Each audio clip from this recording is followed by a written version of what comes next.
thirikari nĩ ĩranĩire gũkinyĩrana na tũrĩa nĩme arĩa megwatĩire mĩgũnda ya mũingĩ mũgarũ wa watho.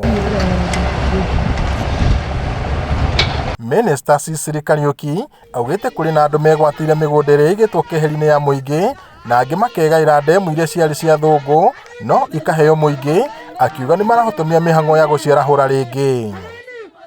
Haya maeneo kulikuwa na damu ambao ni ya miaka 60 iliyopita, lakini muda ulipopita, matope, encroachment ama wale watu ambao wanaishi vijiji karibu na hii dam kwa hizi vijiji wakawa wamefanya hapa mahala ya kuishi.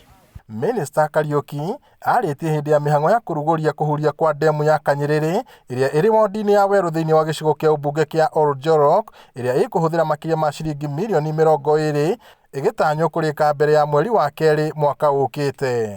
Kwa hivyo leo kuanzilisha huu mradi, miezi miwili ikija kufikia mwisho tutakuwa tumemaliza mradi tukishawekeza shilingi milioni 20.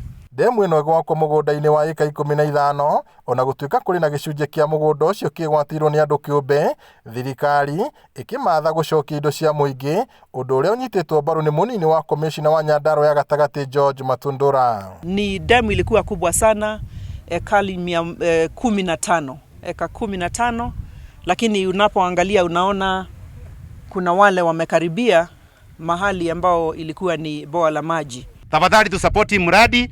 Kama inatakikana kuna mahali ya kusongeshwa shamba kidogo, tafadhali tukue tayari na tusilete makesi mingi.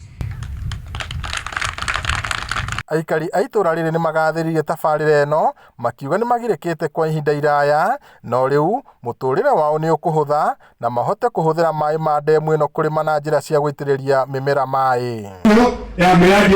Ngĩribotera Inooro TV kuma itũra rĩa Kanyerere Oljorok, gũkũ nĩ kaunti-inĩ ya Nyandarua, njĩtagwo Peter Mwangi.